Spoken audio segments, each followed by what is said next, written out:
It's embarrassing. Just flat out embarrassing. What's cracking, everybody? Welcome back to Kraken R&R, where the Kraken do their annual tradition of completely getting steamrolled by one of the worst teams in the NHL, losing this time 6-1 to the San Jose Sharks, this time on home ice.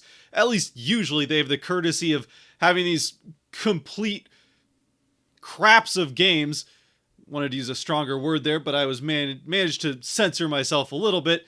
They usually managed to completely throw in the towel against this bottom-feeding team away from home ice. This time, they treated their own fans to it. And yeah, I understand, the Sharks aren't as much of a complete tire fire as they have been over the last couple of years. They're starting to get a bit better. Celebrini's off to a crazy start, scoring as much as McDavid, well, point-wise anyways. Goal-wise, he's definitely outscoring McDavid, who's had a slow start to the season. Either way, great start for Celebrini. Will Smith is looking good. That team is starting to show the reasons that they are going to be a very good team, passing the Kraken and maybe the rest of the teams in the division over the next few years. But for right now, this is still definitely a Sharks team that the Kraken should have no real trouble beating, especially when you get off to a pretty good start to the season and you're starting to think of yourself as maybe a team that could make a push to the playoffs, but not if they play like this.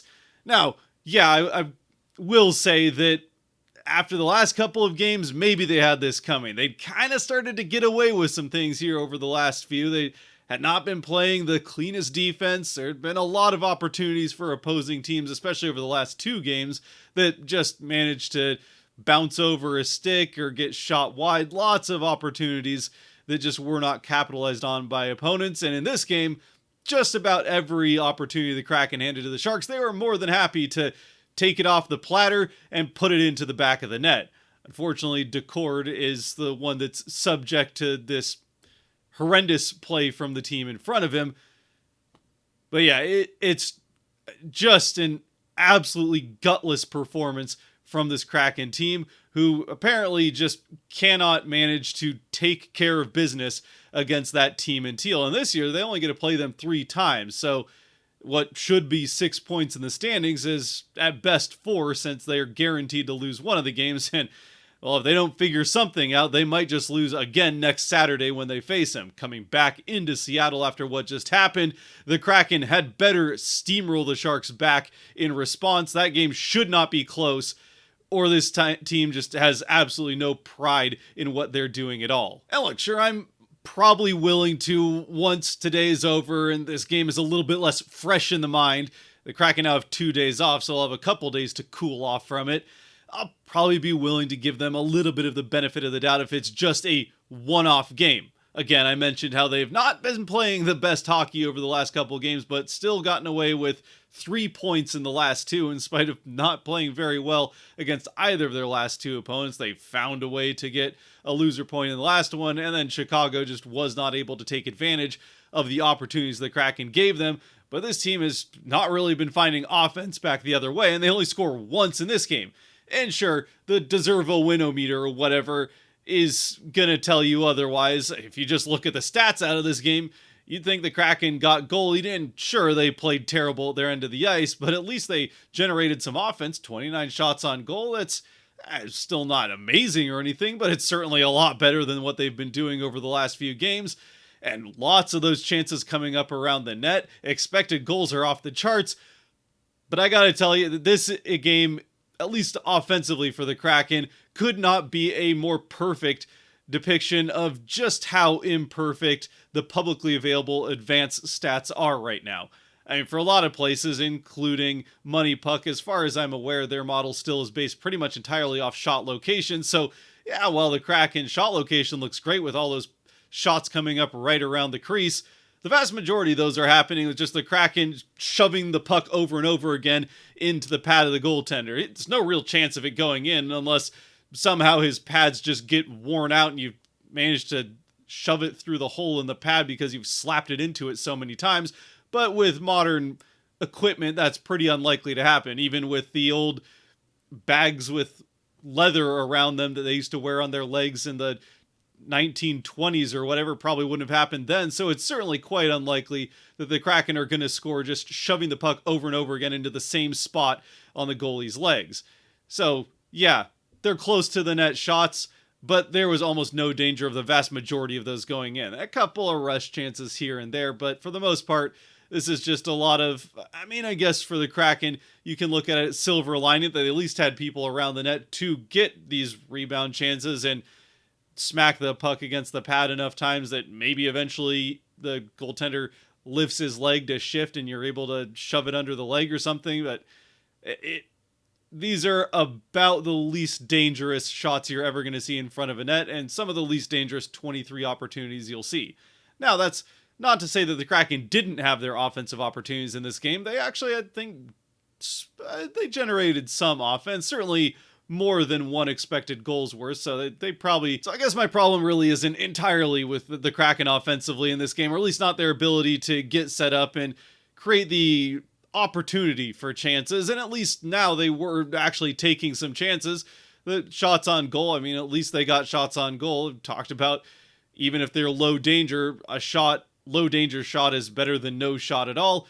And they had a good amount of other shot opportunities, but the problem is whenever they did get a high danger opportunity and actually figured out that you can lift the puck, it's no longer the 1950s, you can try to shoot at the rest of the net above the bottom 2 inches. Well, they instead would aim for a few inches above the net, constantly missing the net by a foot or two wide or a foot or two high. Plenty of grade A chances that just went completely off the mark. So I don't know if they need to go back to practice and just spend a bunch of time shooting an empty net so you actually know how to put the puck in the net, or at least give yourself a chance.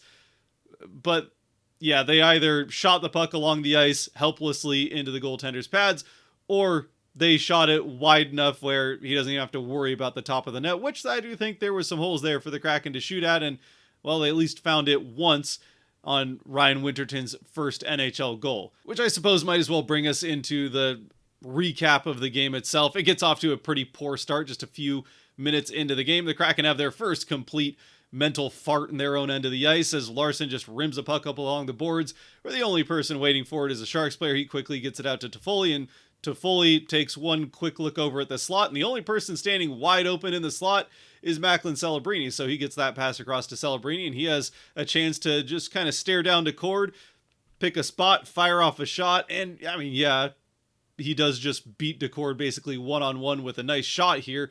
But that's probably going to happen when one of the hottest scorers in the NHL, goal scorers or point scorers, regardless, is given a chance to just pick where he wants to shoot the puck. He's going to have a pretty good chance at scoring, regardless of how good Joey has been recently. And tonight, I don't think was really his night, but I'm not going to blame him on this one whatsoever. It's just a horrible defensive play from the Kraken all around, from the turnover in their own end to just leaving one of the hottest offensive players in the NHL completely wide open in just about the most dangerous spot he could be standing. Now, mercifully, the Kraken get through the next 15 or so minutes without giving up a goal before eventually they do score.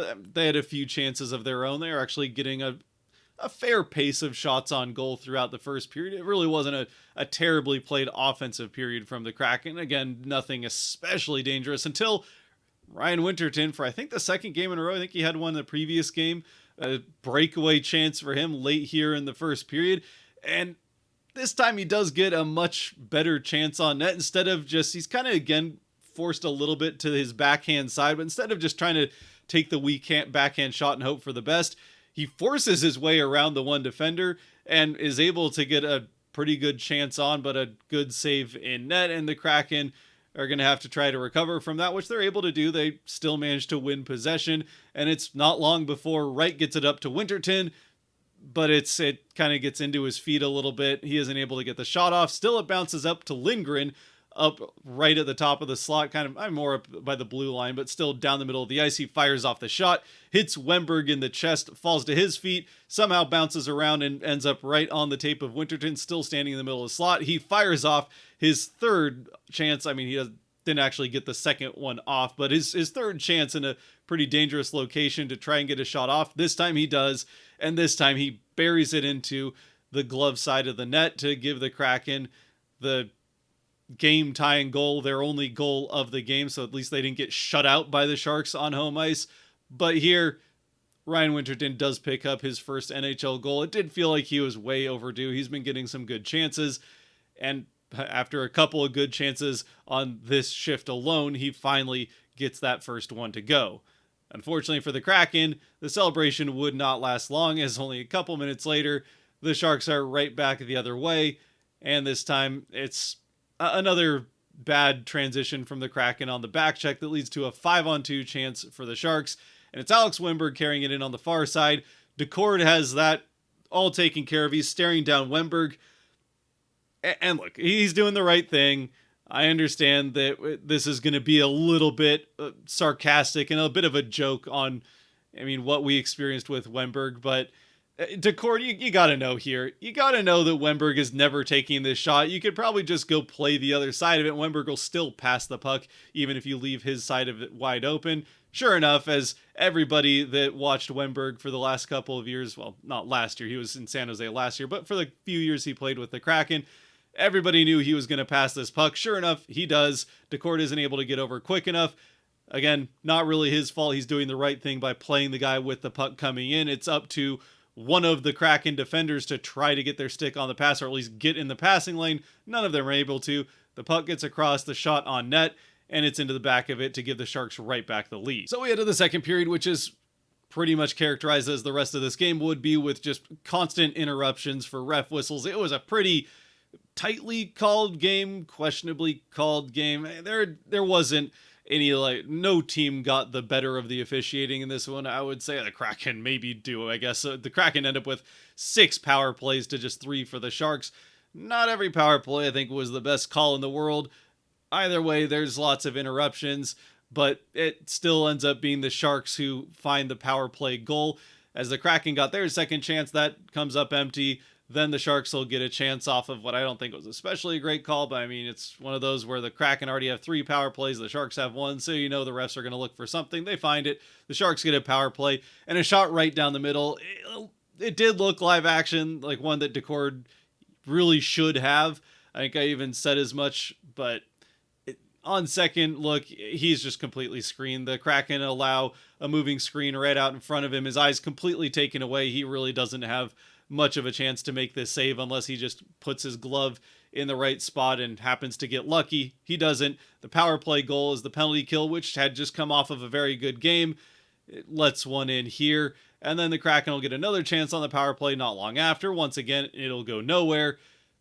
And although the Kraken get some more opportunities throughout the second, we end up going to the third with the Kraken down 3-1. Now, down 3-1, definitely not fantastic against a team that you really probably should be up 3-1 against, considering you've had more power play opportunities than they have, and again, should be the better team.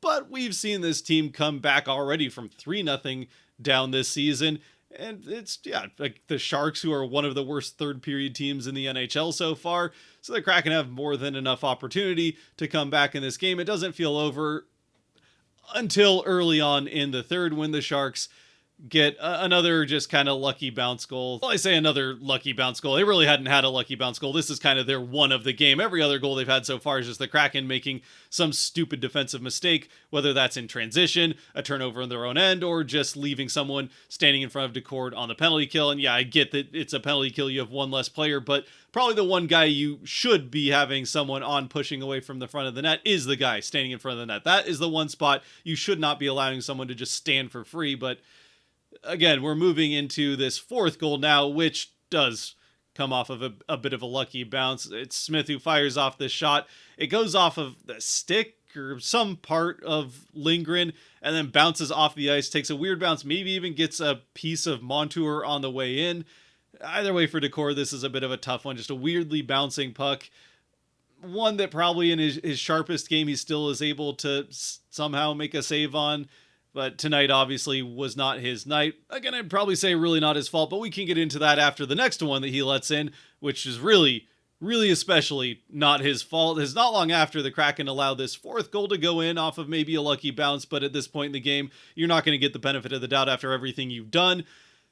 They end up on another power play, so you really need to score here, make it 4-2, and give yourself a chance to come back throughout the rest of the period. But instead of getting a power play goal for a power play that's been playing pretty well on their fourth opportunity against the Sharks, they turn it over at the blue line. It's just a badly fumbled puck by Dunn.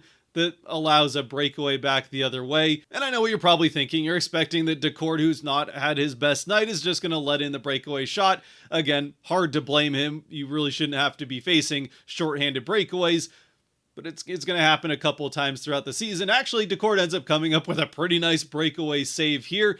Doesn't quite control the rebound, but that shouldn't be your problem. You make the save, push the puck to the side, and hopefully you have a defenseman trailing the turnover that he had. And sure enough, Dunn was trailing it, but he can't control the puck either. Instead, it ends up back on the stick of the guy who had the breakaway behind the net. He throws it out in front, and it's chipped in by the following players. So somehow the Kraken allow 2 Sharks penalty killers back before they can get their second player back to try and help Decord.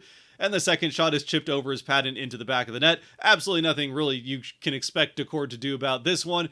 It's just another inexcusable, horrible defensive play, this time in a whole new way for the Kraken to give up a really, really ugly goal. At which point Decord gets pulled, understandably so. He's been playing arguably a little bit too many games so far, and tonight clearly isn't the night for him, and certainly not the night for the team in front of him, so at least give him a little bit of extra rest. He'll not be playing 2 days off, and then who knows which game they'll give him in the back-to-back.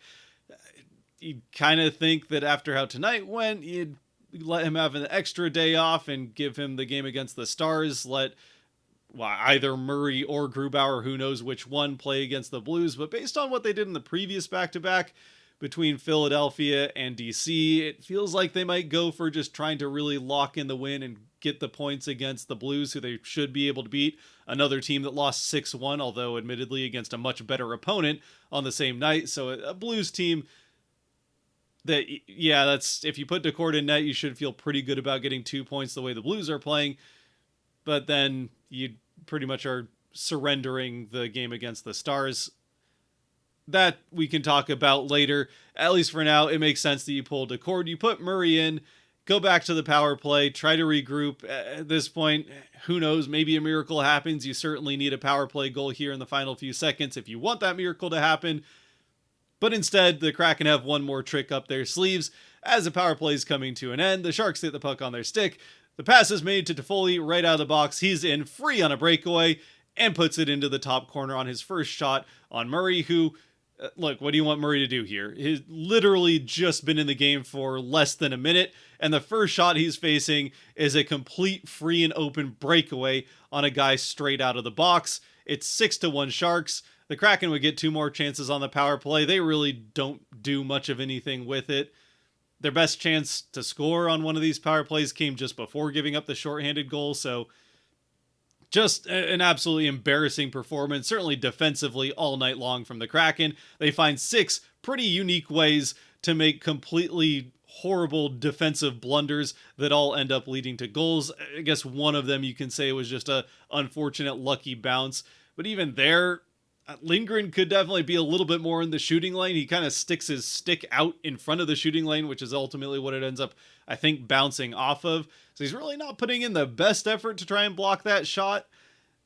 I don't know. Usually you use your body to block the shooting lane and then your stick to block the passing lane, but who knows? Maybe he's just trying to make sure that Decord has a better look at the shot coming in, which is great until the shot is deflected at least once, if not twice, on its way to Decord. Again, Decord not his best night, but certainly not as bad as the stats would suggest. He ends up letting in 5 on 20 shots. If he's really on his A game, I think still at least 3 of those are getting in if Decord is at his absolute best. But this is just an absolutely horrible, embarrassing, gutless defensive performance from the Kraken, who didn't just have the one problem all game long. It was something new and unique every single time.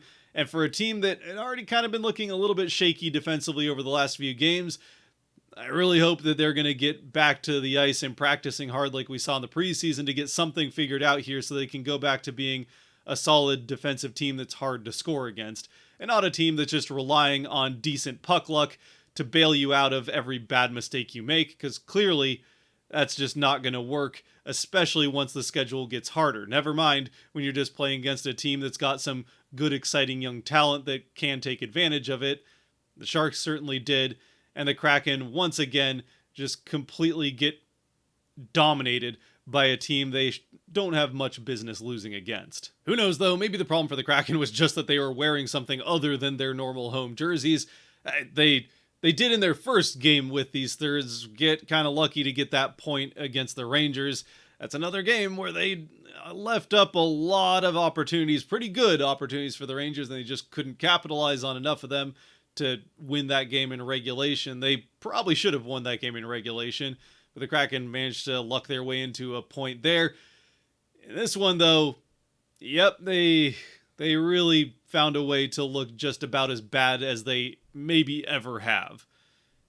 And of course, it happens once again in a jersey that's something other than their main one, where I'm pretty sure, I probably could go back and look, or maybe someone can let me know down in the comments, but I'm pretty sure the only game the Kraken have ever won in a jersey other than their normal home or away is still the Winter Classics. As far as games played in arenas, the Kraken, I think, are still winless in alternate jerseys, which means there's still 10 more games that they're basically then guaranteed to at least lose in overtime, if not just outright lose. I don't know. I mean, obviously that's not something that's more than just kind of a fun oddity, or in this case, not so fun oddity, but I guess you just look for something to just write this game off and hope for something better going forward. Hope that, as was said after the game, that the Kraken can just use this as a kick in the pants and to get things back in gear. It felt like they kind of needed, after some sloppy defensive play in the last couple of games, that eventually, if they didn't figure it out, or if they just kept telling themselves that the reason the score was so low for opposing teams was that they were playing good defense, that eventually something like this would happen. Sure enough, they continued to play sloppy defense, and this happened. It's too bad it happened against a team that they really should have beaten otherwise. 2 points left in the standings, but they'll just have to try and find a way to steal 2 points somewhere else. Maybe they can do it against Dallas and win both halves of a back-to-back, or just win at least the second half of a back-to-back for the first time in well over a year. With that being said, I don't know what else there is to say about this game. It's one of the worst games the Kraken have played in a very, very long time, and there are some to choose from in that category. But I guess at least they scored once at home. The worst possible case scenario is to get shut out at home, where you don't even get the goal song at least the one time. Winterton does get his first goal, so that's kind of fun. And as far as Kraken 3 stars, the only star I'm going to hand out in this one is Winterton, just because he got that first goal and honestly played a pretty good game aside from that. Really, that fourth line in general, Cartier played pretty well. The fourth line seemed like, at times, the only line really trying. And Beniers and Eberle, that line had a decent night. I mean, they went -2 on the night, but considering how the rest of the team was playing, I'm not even sure that was necessarily entirely their fault. They just happened to be on the ice while defensive giant blunders are happening. I mean, yeah, I don't know. We're certainly not giving out any other stars. Winterton is going to get the only star basically just because he gets his first NHL goal. And yeah, hopefully the Kraken can actually show up to at least one of the games this weekend. Ideally, the one against the Blues, that, again, is a very, very winnable game. And for a Kraken team that needs to be picking up points in these winnable games while they have them here in November, before the schedule gets a lot harder in the home stretch more towards the spring, you cannot afford to keep laying giant eggs, dumps on the ice like this one. At least they'll have an opportunity here in short order on Saturday, or a week from Saturday, to make up for it against this Sharks team at home. If they lose that one too, if they lose it outright, but if they lose it by more than one goal, I might be back here once again ranting, hopefully somewhat coherently, about how completely frustrating, to say the very least, this team is. Until then, though, I might be streaming Saturday, by the way. It's been a while since I streamed a game, but I'm considering streaming for Saturday against the Blues, so at least be on the lookout for that. Until then, though, stay safe out there, be good to each other, God bless, and go Kraken.